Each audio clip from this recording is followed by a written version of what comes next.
네, 여러분 안녕하십니까? 오늘은 우리가 마태복음 26장에서 두 가지 내용을 다루려고 합니다. 하나는 이제 산헤드린 공회에서 예수님께서 불의한 재판을 받으신 내용을 다루고요.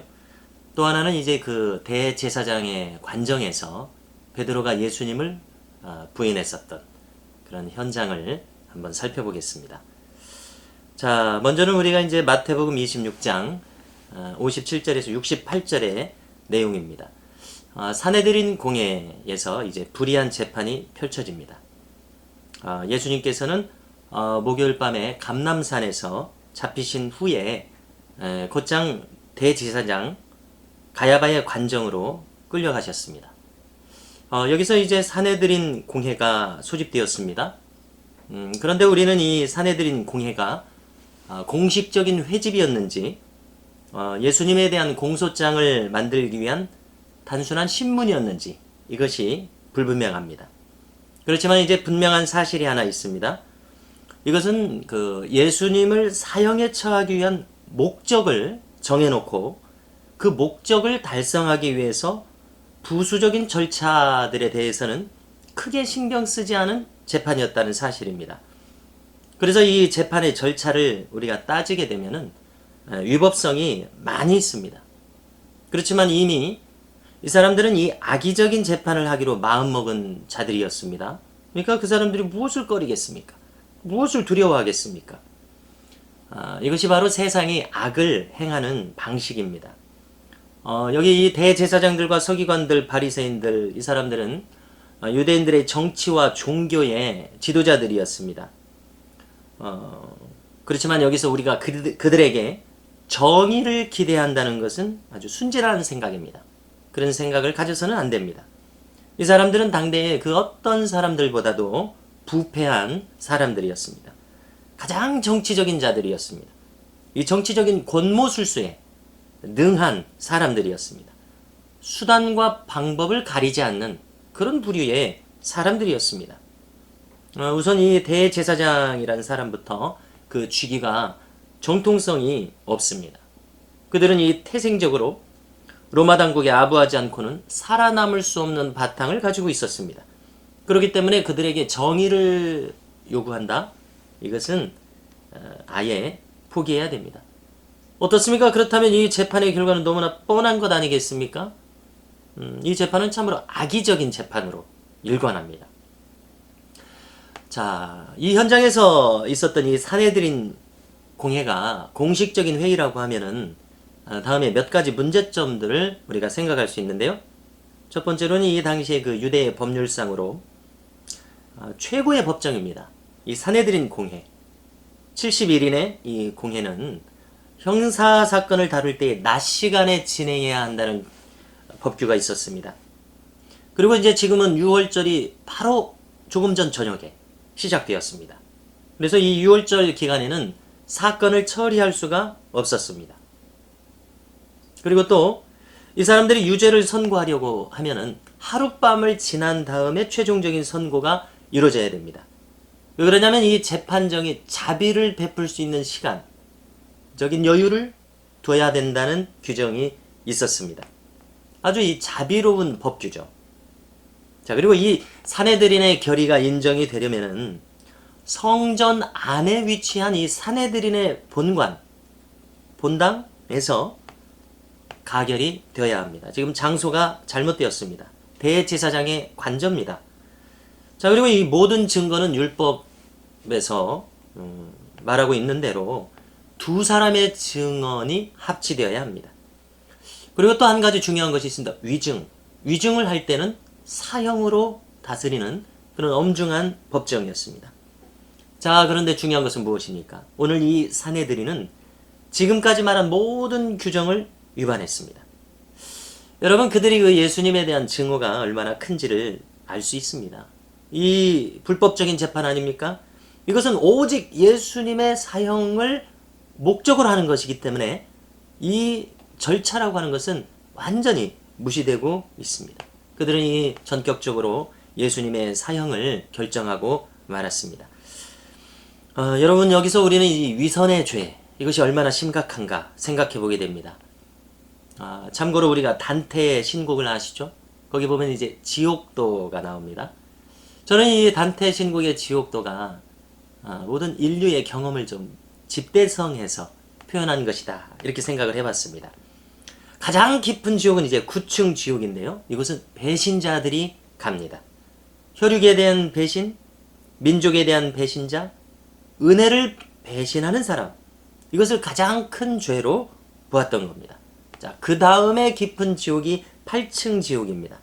자, 이곳은 위선자들이 가는 지옥입니다. 위선의 죄가 얼마나 큰가, 얼마나 많은 해를 끼치는가 하는 것을 알 수 있는 대목입니다. 자, 어떤 사람이 겉으로 표방하는 것과 그 속 내용이 다르다는 것. 이것이 얼마나 무서운 죄겠습니까? 지금 이 대제사장의 무리들은 이와 같은 위선의 죄를 자행하고 있습니다. 자, 한 번 더 이제 한 가지 더 생각할 것은 이 대제사장이 결정적인 질문을 하나 던집니다. 자, 예수님에 대한 신문을 우리가 살펴보는데요. 이 사람들은 지금 전술한 것처럼 예수님을 사형시키려는 목적을 아예 처음부터 정해뒀었습니다. 그리고 그것을 달성하기 위해서 거짓 증거를 찾았습니다. 증언과 증거가 필요한 상황이죠. 그렇지만 그 사람들은 소기의 목적을 달성할 수가 없었습니다. 모든 진술들이 전부 근거가 없었기 때문에 그랬습니다. 위증이 난무했습니다. 모함이 난무했습니다. 이 악의적인 고발의 향연이 한바탕 펼쳐졌습니다. 정말 이 부끄러움도 모르고 멀쩡하게 위증하는 이 악인들의 모습을 한번 상상해 보십시오. 자, 이때였습니다. 대제사장이 이 시점에서 결정적인 질문을 던집니다. 네가 메시아냐? 이 질문입니다. 네가 찬송받을 자의 아들 그리스도냐? 이 질문에 이제 예수님께서는 어떻게 대답하셨습니까? 그렇다. 이렇게 대답하셨습니다. 그리고 예수님이 이제 다니엘 7장 13절의 말씀을 인용합니다. 읽어드리겠습니다. 내가 또 밤 환상 중에 보니 인자 같은 이가 하늘 구름을 타고 와서 옛적부터 항상 계신 이에게 나아가 그 앞으로 인도되며 그에게 권세와 영광과 나라를 주고 모든 백성과 나라들과 다른 언어를 말하는 모든 자들이 그를 섬기게 하였으니 그의 권세는 소멸되지 아니하는 영원한 권세요 그의 나라는 멸망하지 아니할 것이니라. 이 말씀입니다. 자, 이 말씀을 가지시고서 이제 실제로 마태복음 26장 64절에 기록대로는 이렇게 말씀했습니다. 내가 너희에게 이르노니 이후에 인자가 권능의 우편에 앉아 있는 것과 하늘 구름을 타고 오는 것을 너희가 보리라. 이렇게 말씀하셨습니다. 자, 이것은 무슨 뜻입니까? 자신이 인자라는 말씀입니다. 자, 이 인자라고 하는 것은 대단히 기술적이고 전문적인 용어입니다. 다니엘서를 비롯한 구약에서 이 인자라고 하는 말은 영원하신 하나님 우편에 앉아 계신 태초부터 계신 신성을 가진 예수님을 가리킬 때, 그리스도를 가리킬 때 인자라고 합니다. 여기 사람 인자가 들어있죠. 인성의 모습을 가지신, 신성을 가진 하나님의 아들, 바로 이 뜻입니다. 자, 그러자 이제 대제사장은 외칩니다. 신성모독이로다. 어찌 더 증거를 요구하리요? 그들은 이것이 사형죄에 해당한다고 외치면서 사형을 가결합니다. 그리고 이제 그 사람들은 폭도처럼 변합니다. 예수님을 때립니다. 침을 뱉습니다. 손바닥으로 칩니다. 주먹으로 때립니다. 희롱합니다. 자, 누가 때렸는지 선지자 노릇하라고 이렇게 조롱합니다. 여러분, 이렇게 예수님에 대한 재판은 절차상 대단히 무리하게, 그러나 이미 사형을 목적으로 했기 때문에 저들에게 절차의 부당성, 그것은 전혀 문제거리가 안 됐습니다. 결국 이 불의한 재판, 이것은 광란의 소동으로 끝이 났습니다. 자, 여기서 우리는 한 가지를 생각해 봅시다. 진리요 생명이신 예수님, 이 예수님과 정면으로 마주대하게 될 때에 세상의 반응은 어떻게 됩니까? 세상의 반응은 양방향으로 쫙 갈라지게 됩니다. 한쪽은 예수님께 무릎을 꿇고 겸손하게 자신의 왕으로 고백합니다. 영접합니다. 그리고 그분의 뜻에 전적으로 따르려는 결단을 합니다. 자, 그런가 하면 한쪽은 그분을 몹시 거부합니다. 격앙된 반응과 함께 분노를 표출합니다. 이 사람들 안에 가득한 악과 이 하나님께 대한 반역을 결코 숨기지 못하고 표출합니다. 자, 오늘날 우리가 그 세상에 많은 댓글들을 보십시오. 물론 이 그리스도인들이 잘못한 경우들이 있습니다. 그런데 한번 잘 살펴보십시오. 필요 이상으로, 사실 이상으로 격앙된 반응을 하는 사람들이 아주 많이 있습니다. 자, 우리가 일반적으로 어느 정도 정당성을 넘어서서 기독교 신앙 자체에 대한 분노를 쏟아놓는 것을 보게 됩니다. 어떻습니까? 이것은 정말 영적인 문제가 아닐 수 없습니다. 그 사람들의 분노가 어디서부터 오는지 한번 생각해 봅시다. 적어도 우리가 평균적이고 상식적인 수준의 교양인이라면 하지 않을 어떤 선을 넘어서 영적인 적대감, 가감없이 표출하는 것을 볼 수 있습니다. 우리는 이에 대한 분별력을 반드시 가져야 마땅하다고 생각합니다. 여러분, 주님은 세상에 대해서는 거치는 돌입니다. 걸림돌입니다. 그러나 참된 신앙인에게는 자신의 신앙의 집을 세워갈 기초가 되는 모퉁이 돌이 되십니다. 자, 우리는 성탄 시즌을 보내고 있습니다. 주님께서 오신 이 성탄의 참된 의미 무엇이겠습니까? 우리의 이제 전 인격과 전 인생의 모퉁이 돌로 오셨다는 이 성탄의 참된 의미, 우리가 이것을 꼭 기억할 수 있는 이 시간이 될 수 있기를 바랍니다. 네, 오늘은 우리가 이제 하나 더 한 가지 내용을 더 다룹니다. 마태복음 26장 69절에서 75절 내용인데요. 자, 여기 이 대제사장의 관저에 있었던 이 베드로가 주님을 부인하는 현장을 한번 살펴봅시다. 이 내용은 이제 그 마가복음이 더 자세하게 기록하고 있습니다. 자, 그 이유가 무엇일까요? 그것은 바로 마가가 이 베드로의 수행자였지 않았습니까? 그렇기 때문에 당연히 베드로 자신의 진술이 자세하게 포함되었다는 것을 우리가 생각해 볼 수 있습니다. 여러분, 베드로는 이렇게 자신의 치부라고도 할 수 있는 것을 가감없이 전하고 있습니다. 그 덕분에 우리는 이 복음적 인격, 복음적 성품이 무엇인지를 잘 알게 됩니다. 인간이 얼마나 넘어지기 쉬운 존재인가, 그것을 우리가 적나라하게 알게 됩니다. 그리고 그것이 다가 아닙니다. 이렇게 약한 인간이 또 온전히 서도록 만드는 은혜의 능력이 정말 얼마나 큰가, 이것을 알게 됩니다. 죄가 많은 곳에 은혜가 깊습니다. 은혜가 큽니다. 여기 베드로가 그랬습니다. 그리고 이 말씀을 나누고 있는 우리도 마찬가지입니다. 자, 우리는 교회 생활에서 서로 이 지체들, 상대방을 잘 알아야 됩니다. 상대방을 너무 완벽한 존재로 보지 말아야 됩니다. 언제나 쓰러질 수 있는 존재, 언제나 배반할 수 있는 존재, 언제나 극악한 죄악에 빠질 수도 있는 존재라는 것을 우리는 알아야 됩니다. 그리고 거기서 그쳐서는 안 되겠죠? 바로 그 인간에 대한 깊은 이해가 뒤따라야 되겠습니다. 그가 극악한 죄인일 수 있는 가능성을 염두에 두고 우리는 주님처럼 그것까지 감안하고 서로 용납할 수 있을 정도의 자리로 나아가야 됩니다. 품을 수 있어야 되겠고 연합할 줄 아는 이러한 정신이 교회에 필요합니다. 자, 저는 20대 초반에 읽었었던 이 어떤 일본 목회자의 목회 수기를 늘 기억합니다. 자, 그 목사님은 일본의 시골에서 한 100명 남짓한 교인들을 목회하면서 그들 개개인의 삶에 대한 이해가 아주 깊습니다. 그래서 이제 별로 말을 하지 않아도 눈빛으로 충분히 서로가 통하는 그런 관계입니다.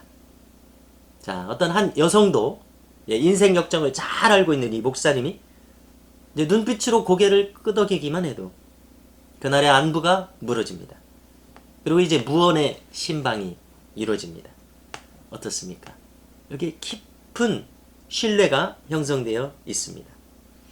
겉으로 이 도덕적인 완전함을 요구하고 그것을 가정하거나 가장하고 대하는 그런 표면적인 인간관계가 아니라 얼마든지 넘어질 수 있다, 이것을 감안하고 넘어진 적이 있다. 이것을 감안하고 이루어지는 교제입니다. 여러분, 이것이 교회라고 생각합니다. 나도 너도 얼마든지 깊은 죄인이라는 사실을 인정한 관계. 그러나 그 죄악을 능히 씻으시고도 남으시는 이 그리스도의 보혈로 새롭게 된 영혼들이라는 이해. 이것이 동시에 이루어지는 곳. 이곳이 교회입니다.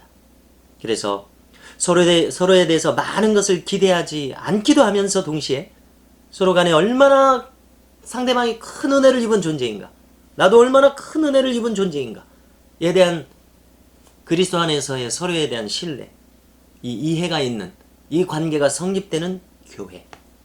우리는 이 교회를 추구해야 되겠습니다. 자, 이 현장에서 우리가 이제 첫 번째로 주목할 것이 있습니다. 그것은 이 베드로의 용기가 돋보여 있다는 겁니다. 자, 대제사장의 관정으로 들어간 이 사실. 이것은 참으로 용기 있는 행동 아닙니까? 참으로 대담한 행동입니다. 자, 이것은 무엇을 의미합니까? 베드로가 주님을 얼마나 깊이 사랑하고 신뢰하고 있었던가. 한 마음이 돼서 한 몸처럼 주님을 깊이 따르고 있었다는 것을 알 수 있습니다. 자, 베드로가 이제 대제사장의 관저 바깥들로 들어왔습니다. 그리고 이곳에서 첫 번째로 주님을 부인합니다. 한 비자, 한 여종이 왔습니다. 말합니다. 너도 그 갈릴리 사람 예수와 함께 있었도다. 그러니까 베드로가 답하죠. 네가 무슨 말을 하는지 통 모르겠다. 자, 그 다음으로 이제 베드로는 현관까지 진입을 합니다. 그랬더니 또 다른 여종이 다가옵니다. 자기 근처에 있는 사람들에게 말합니다. 이 사람이 나사렛 예수와 함께 있었던 사람이로다. 그러자 베드로가 그것을 맹세하면서 부인했습니다. 나는 그 사람을 모른다. 이렇게 맹세하고 부인했습니다. 자, 그러자 바로 그 곁에 있던 사람들이 베드로에게 대고 말합니다. 너도 진실로 그 도당이라 네 말소리가 너를 표명하는도다. 이렇게 말했습니다. 자, 여러분이 갈릴리 사람의 말소리, 그 억양을 숨길 수가 없었던 것이죠. 학자들은 말합니다. 이 갈릴리 사람들의 말소리는 이 후음이 강하다. 목소리, 목구멍 소리, 후음이 강하다. 얼마나 울림이 있겠습니까? 거친 소리가 나왔을 것입니다. 이것은 바로 부인할 수 없는 증거였습니다. 모른다고 맹세를 하고 예수님의 이름을 저주하기까지 했습니다. 네, 그 급박한 순간에 본능적으로 나오는 반응이었을 것입니다. 참 뼈아픈 순간이었습니다. 이때 닭이 울었습니다. 이것은 새벽 3시라고 분석합니다. 예루살렘 성의 북쪽에는 안토니아 요새가 있는데 거기에서 이제 로마의 파수병이 교대하는 시각, 이것이 새벽 3시였다는 겁니다. 예루살렘 성 안에는 실제로는 이 부정한 짐승인 닭을 기를 수가 없었다고 전합니다. 그렇기 때문에 그 소리는 이제 파수병들이 임무를 교대하는 신호, 나팔 소리였었던 겁니다. 여러분, 이 장면에서 지배적인 인상이 무엇입니까? 베드로에 대한 지배적인 우리의 인상. 베드로가 배반한 것입니까? 아니면 그가 예수님을 향해서 가지고 있는 사랑의 모습입니까? 한번 생각해 보십시오. 베드로의 배반의 총량이 크게 느껴지십니까? 아니면 베드로의 사랑의 총량이 크게 느껴지십니까? 어떻습니까? 단연 사랑의 총량이 더 큽니다. 여러분, 여기서 우리는 이 베드로가 계속 현장에 있었던 것이 그의 남다른 용기였다는 것을 인정해야 됩니다. 그러면 그 용기는 어디서 왔습니까? 주님에게 대한 그의 깊은 사랑에서 온 것을 우리는 인정할 수밖에 없습니다. 주님에 대해서 그가 입술로 저주하며 부인했던 것, 그것은 참 뼈아픈 사실이었습니다. 그렇지만 그것은 누구라도 그 상황에서 보일 수 있는 인간의 나약한 본성이 드러난 것 뿐입니다. 더 중요한 것은 무엇입니까? 그의 마음 깊숙한 곳에 있었던 주님을 향한 그의 흔들림 없는 사랑. 이것이 중요한 것 아니겠습니까? 여러분, 우리 스스로에게 물어봅시다. 우리의 이 나약한 본성 때문에 우리는 잠시 흐트러질 수 있습니다. 잠시 세상적인 방식에 기웃거릴지도 모릅니다. 그렇지만 한번 스스로에게 물어보십시오. 비록 나에게 이렇게 불완전한 모습이 있지만 그래도 나는 주님을 향한 변함없는 사랑, 변함없는 사랑 있다고 말씀하실 수 있겠습니까? 참으로 우리 안에 이 베드로와 같은 변함없는 사랑, 변함없는 충성, 이 마음이 우리 가운데 있기를 간절히 바랍니다.